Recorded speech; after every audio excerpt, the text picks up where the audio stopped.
From New York, the makers of Clipper Craft clothes for men and 924 leading retail stores from coast to coast present the world's most famous detective, Sherlock Holmes.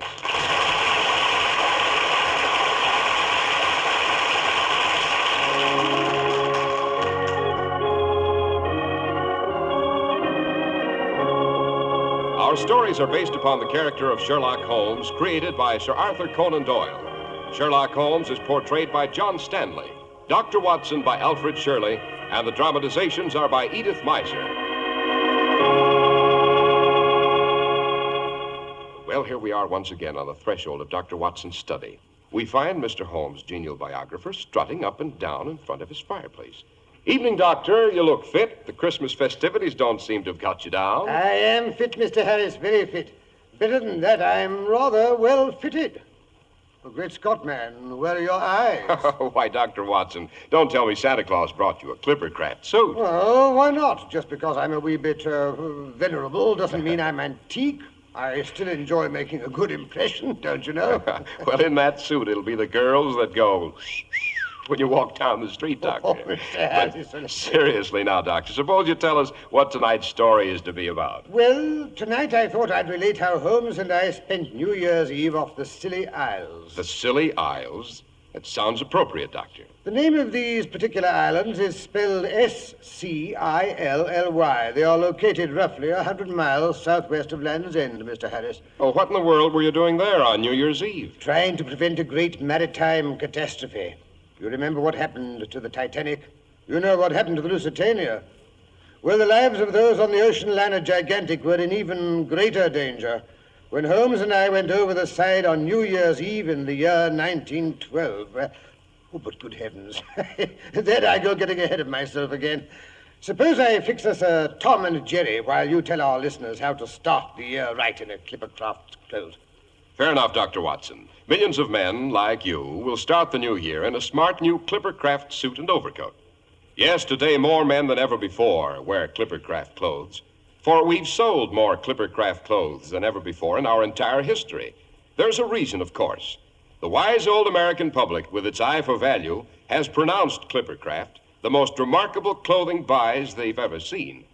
The reason for these amazing values is the sensational Clipper Craft plan, concentrating the buying power of 924 of the nation's leading stores from coast to coast. It accounts for tremendous savings in manufacturing and distribution costs. That's why truly fine Clipper Craft suits are only $40 and $45, why Clipper Craft top coats and overcoats are only $40, and sport jackets only $26.50. Clipper Craft values are downright amazing. Compare them with clothes selling for many dollars more.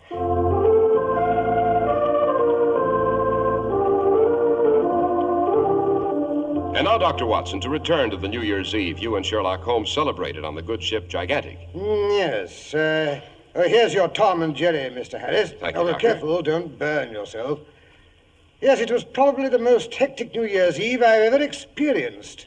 Nothing is as terrifying to a seafaring man as the thought of fire aboard ship, the panic, the isolation. Oh, but that's neither here nor there. Yes, let me see. It was the last day of the year 1912. Its inception was sufficiently placid, I must say. A light snow was falling as Holmes and I seated ourselves on either side of a well-filled breakfast table. The flames of our sea-coal fire reflected themselves cheerfully in the generous coffee pot. The whole house was filled with the pleasant aroma of the stuffing Mrs. Hudson was preparing for our New Year's goose. Suddenly there came a frantic jangle at the front door bell.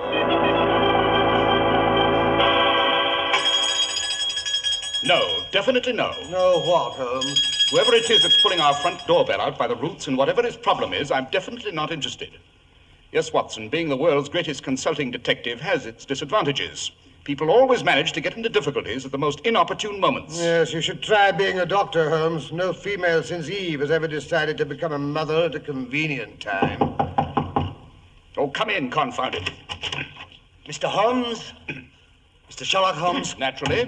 Whatever your problem is, I warn you it'll have to wait till after the holidays. But it can't wait, Mr. Holmes. Close to 2,000 lives are at stake. I pray to heaven you'll be able to reach them before it's too late. Reach whom? Where? And what is this disaster you anticipate with such trepidation? The steamship Gigantic, Mr. Holmes. She should be somewhere off the Scilly Isles by midnight. We've been reliably informed that an attempt will be made to set fire to her at that time. If successful, it'll be the greatest disaster in all maritime history. Yes, in that case, I suppose I shall have to forego the little celebration I'd planned for this evening. Have to? Really, Holmes, you are a cold-blooded fish. Oh, I'm sorry. I don't believe you've met my colleague, Dr. Watson. Mr. Pembroke.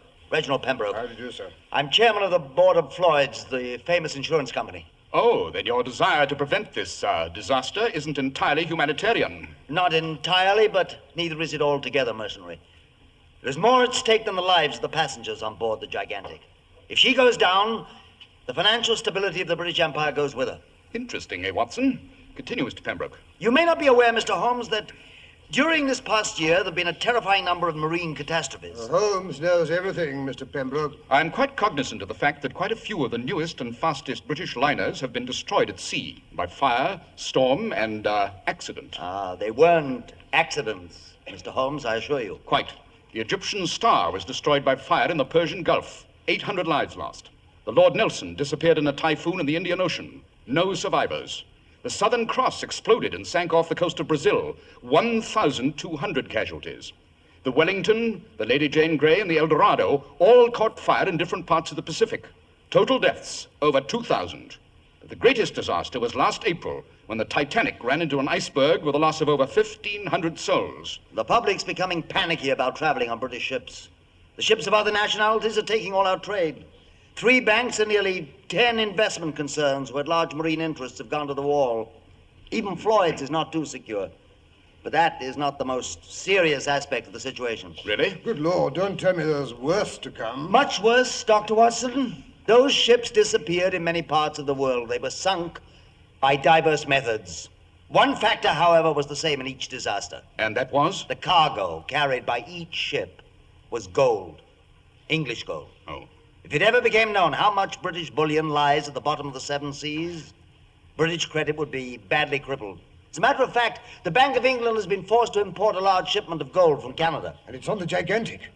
Good Lord, no wonder you're upset. The whole economic structure of the British Empire is at stake, Mr. Holmes. Nothing must happen to the Gigantic. What makes you think anything will? A cable was sent shortly after the Gigantic left Queenstown.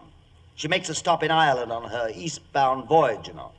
She sailed shortly before dawn this morning. The gangplanks have been drawn in, the last line have been cast off, and the great propellers have begun to churn.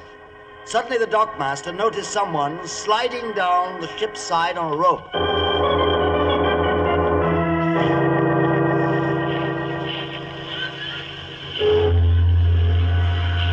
Hi, look up there, sir. Some fool's climbed over the side. He's coming down on a rope. Go back, you fool, go back. You'll be killed. He'll never make the dock. He'll fall in the water and be swept under the ship. No, he's pushing the rope away from the ship with his feet. He's swinging out. He's going to jump. He made it. Someone up on the bridge has seen him. He's calling to And the him. chap's picked himself up. He's shouting back. Happy New Year to you up there! Happy New Year! In hell! Good Lord, I know the man, sir. It's Smoky Joe, the firebug. If the Gigantic don't catch fire between here and Southampton, I'm a Dutchman.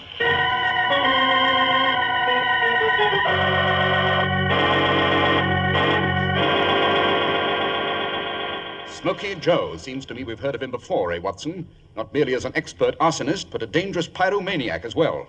They caught him, I hope, Mr. Pembroke. No, Mr. Holmes. Unfortunately, he was too quick for them.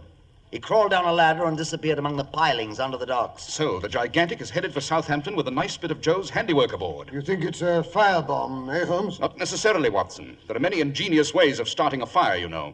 Whoever hired Joe would prefer to have it happen well out to sea, I imagine. Our thought exactly, Mr. Holmes. We've wirelessed Captain Brooks to make a search, of course, but on a ship the size of the Gigantic, it's like looking for a needle in a haystack. You are our one hope, Mr. Holmes. If only you couldn't get on board in time. And how do you suggest I go about that little assignment? The chairman of the Great Western Railway has placed the Royal Train at your disposal. All other traffic will be cleared off the tracks. Now, you should reach Land's End shortly after lunch. My yacht, the Albatross, will be waiting for you in the harbor at St. Ives. It's a very speedy little craft, and with any luck, you should sight the Gigantic around 11 o'clock tonight. Yes, 11 o'clock. What was it Smoky Joe called out? Happy New Year in hell. It won't be New Year till midnight. If we reach the Gigantic by 11, we may just possibly be in time.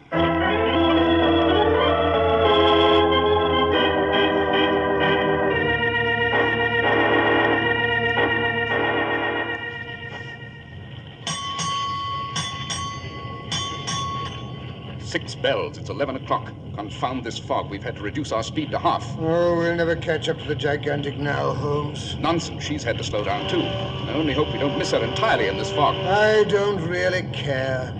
You don't sound very fit, Watson. What's up? Do you have to use that unfortunate expression? Don't tell me you're feeling squeamish. It's this confounded roll. I can stand a good brisk sea, but this bobbing about in a teacup. It's... Pity I didn't bring the Mother Sill's seasick pills. Oh, Mother Sill's bar. There's only one remedy for this sort of thing. What's that? Staying on shore. Jolly way to spend New Year's Eve, this is. Who do you suppose is responsible for these confounded sinkings, anyway? Mr. Pembroke seems to feel it's a foreign plot. The Middle East European shipping industries benefit the most, of course. Holmes, did you hear that? By Jove, yes. Sounds like an ocean liner, right enough. Yes, we're signaling her.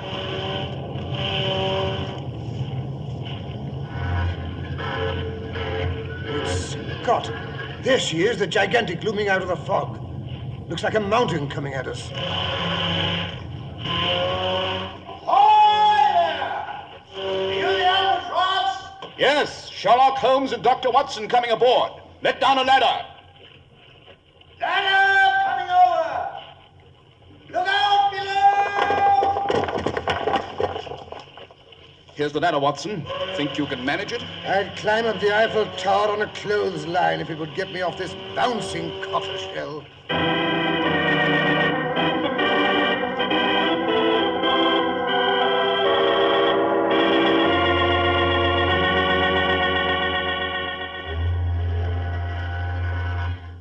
Quite an impressive array of instruments you have up here on the bridge, Captain Brooks. Yes, Mr. Holmes. On the Gigantic, we have the latest of everything, and none of it's any real use in case of fire.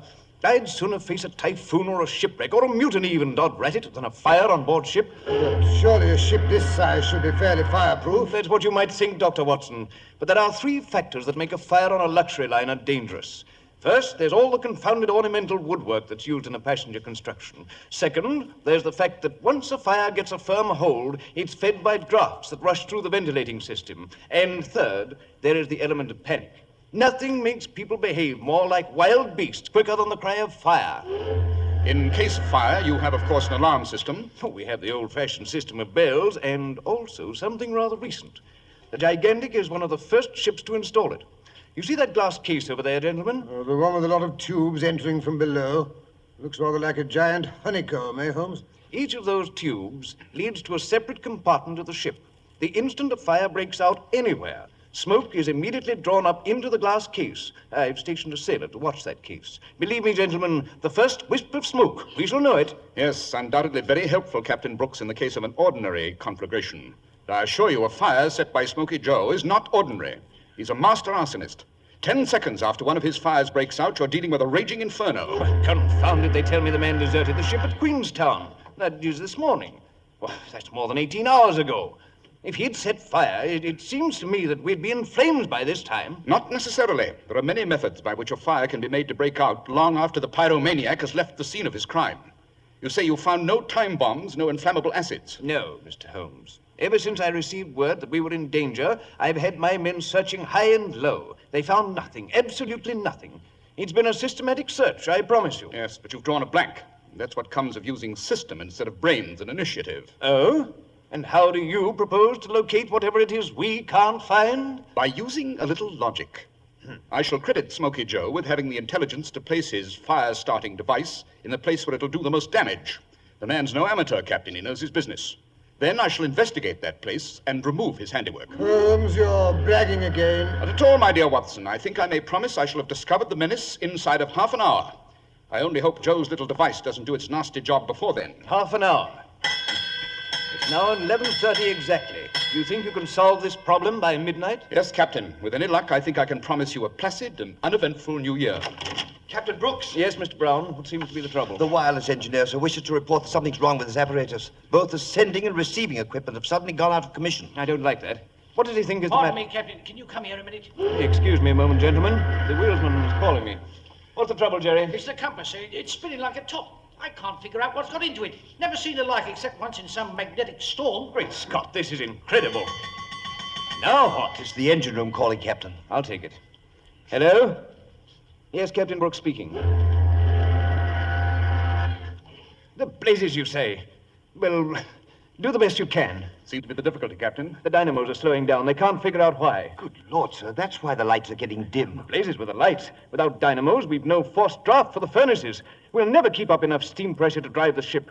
In no time at all, we'll be drifting helplessly in the Atlantic, in the middle of the reefs that surround the Scilly Isles. Jolly way to spend New Year's Eve, eh, Holmes? It could be worse, you know. How? The ship could be on fire. That's the real menace, to which these other threats are but the prelude, I fancy. For the love of heaven, what are we to do? Keep calm and use whatever intelligence the Lord has endowed us with. Captain Brooks, I suggest you and as many officers as you can spare join the holiday celebration that's undoubtedly going on in order to keep discipline in case there's any disturbance. Very good, Mr. Holmes. There's a New Year's dance going on in the large ballroom. It's on sea deck. And meanwhile, if you can spare us someone to guide Watson and myself. Of course. And Mr. Brown here is our purser. He knows the ship as well as anyone aboard. I'm sure he does. Very well, Mr. Brown. If you'll lead the way, I think Dr. Watson and I would like to go below. And investigate the engines? No, Mr. Brown, even lower than that. What we're looking for is apt to be rather close to the furnaces, I imagine.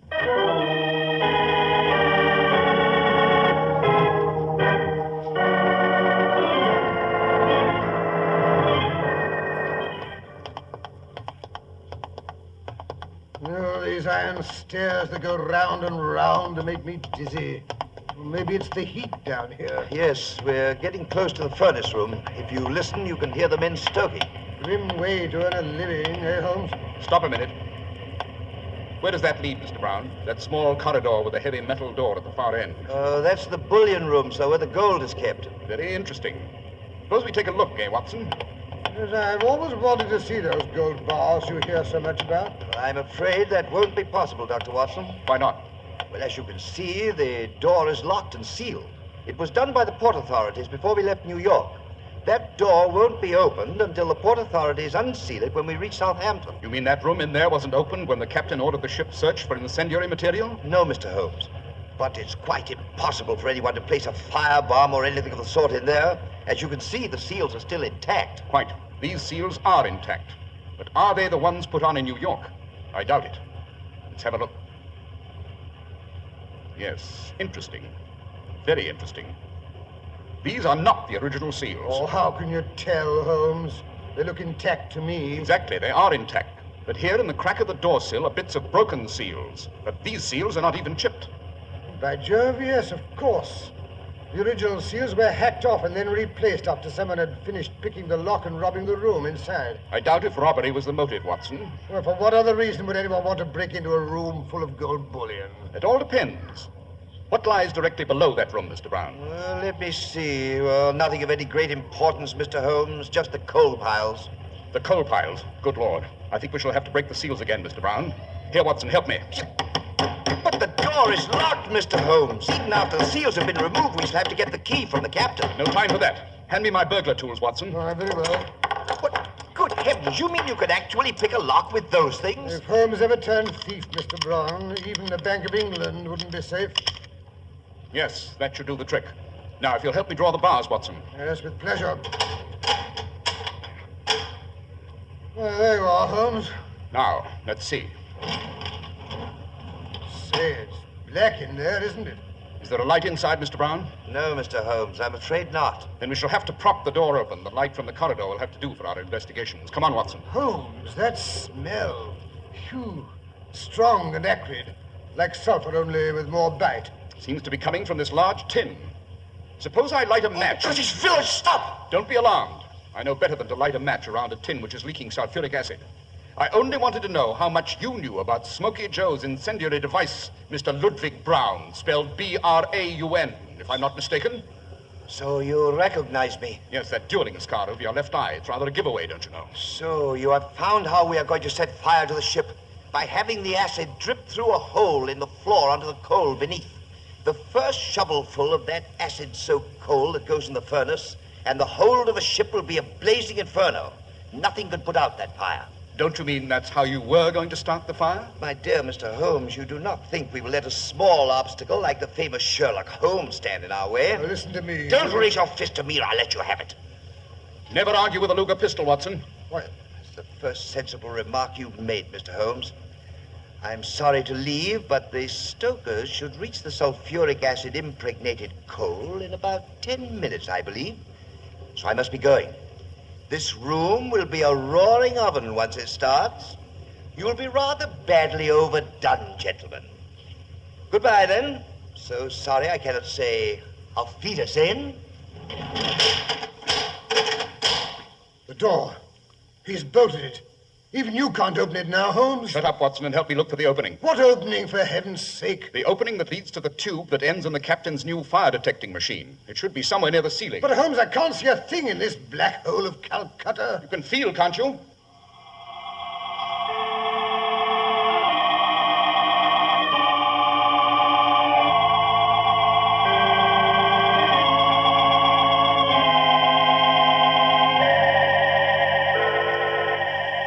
Not a thing, Holmes. The wall on this side of the room, it's as smooth as an egg. Confound it, if we could see for half a minute, it would... Hello, I've got something. Yes? Yes, a small grating here in the upper corner. This must be it. Now, if we can make a smudge of some sort. Watson, bring me a piece of paper. Paper? Where would I find a piece of paper? Then bring me anything I can burn. A bit of cloth, a piece of... Yes, by Jove, rope. Bring me a piece of the rope that's tied around one of the boxes that contain the bullion. Very well, if I can find a box that... Oh, Now what? I found it.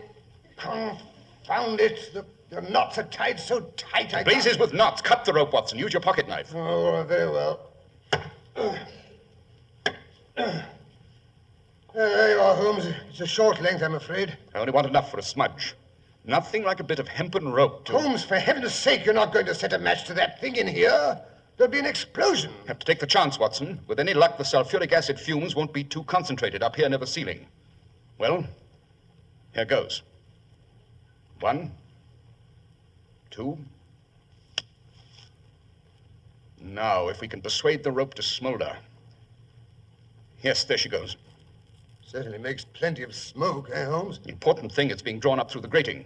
How long before they come to investigate, do you suppose? It all depends on the mental acumen of the sailor who's watching that fire-detecting machine. Well, let's hope he's brighter than he looks.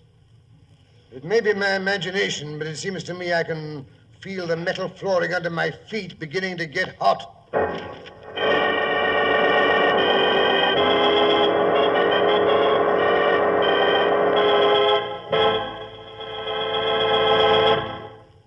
Most things in 1948 will cost you a great deal more than you've paid in other years.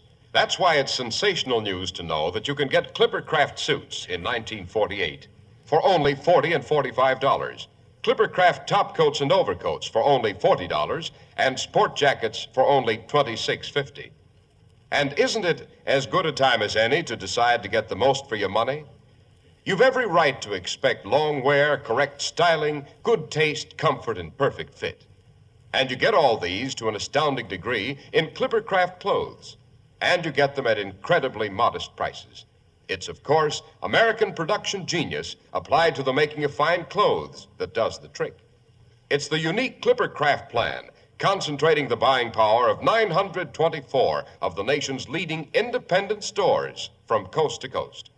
You get the benefit of this plan at your own locally owned store, the store you can trust. Selling expensive clothes at inexpensive low prices at the nation's finest independent stores is the great big idea behind the Clippercraft plan. That's why men who know insist on Clippercraft clothes. So be sure to visit the Clippercraft store in your city.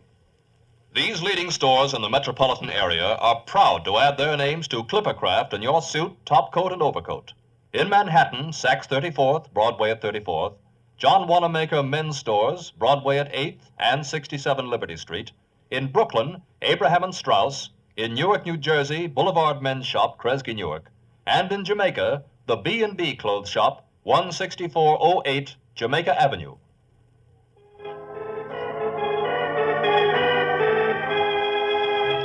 Now Now let's rejoin Sherlock Holmes and Dr. Watson, locked in the smoke-filled bullion room of the Gigantic.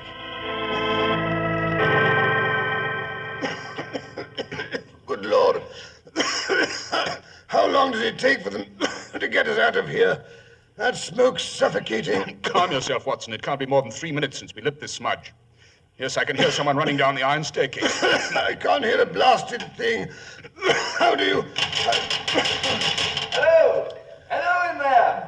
Get us out! We're in here. Open the door! What a relief. How in thunder did you two get locked in here? What's all the smoke? No time for explanations, Captain. Stop them stoking the furnaces. Flood the coal piles with water. They've been soaked with sulfuric acid. Good Lord. Blanchard! Gates! Stop the firing! Stop the pumps in the engine room! Well, that's that, Holmes.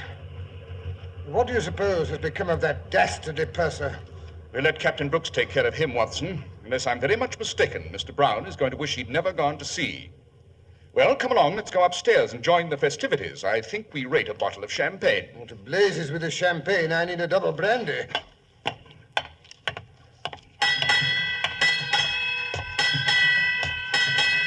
8 bells. Let's see, that would be... Midnight, Watson. Happy New Year, old fellow. Happy New Year, Holmes, and many of them. But don't you think you could manage to have them not quite so hair-raising? And have you getting fat and lethargic? You know, that would be unhealthy, not to say boring. Oh, so now it's for my sake we indulge in all these horrendous escapades, eh? Fine bit of logic, that is. Elementary, my dear Watson. Elementary. But here's the ballroom. Suppose we join the party.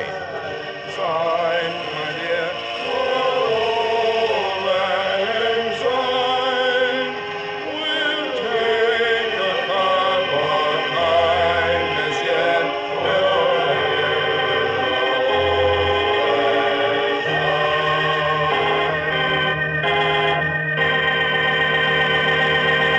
Well, Dr. Watson, that was an exciting way to spend New Year's Eve. It was a bit too exciting, Mr. Harris, if you ask me. Doctor, did they catch the purser? Oh, they did indeed. Mr. Brown and 5 of his accomplices were thrown in the brig. That was the end of the disasters in the British Maritime Service. When did Holmes first suspect the purser was the villain of the piece? When he came onto the bridge and threw his overcoat on a chair near to the compass, whereupon the compass went berserk. Holmes immediately suspected the coat contained a powerful magnet of some sort. And was he right, Doctor? My dear Mr. Harris, was Sherlock Holmes ever wrong? But come, fill your mug and let us wish our radio friends a prosperous, happy, and peaceful New Year. Indeed we do, Doctor. And now, Dr. Watson, would you like to give us a hint about next week's story? Next week, I think I'll tell you how Holmes and I trapped a famous jewel thief right in our own rooms in Baker Street by the use of what was then a fabulous new invention, the gramophone.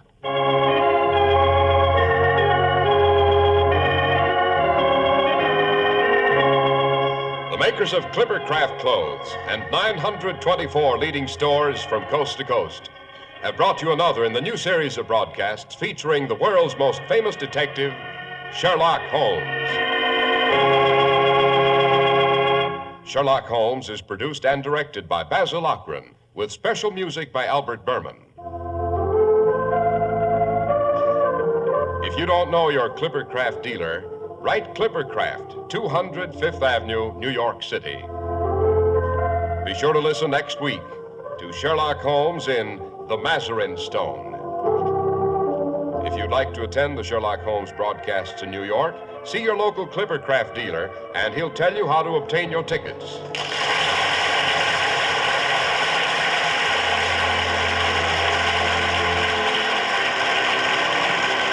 This is Cy Harris speaking for Clippercraft Clothes for Men, wishing you a happy and prosperous New Year from all of us at Clippercraft. This is the world's largest network serving more than 450 radio stations and mutual broadcasting systems.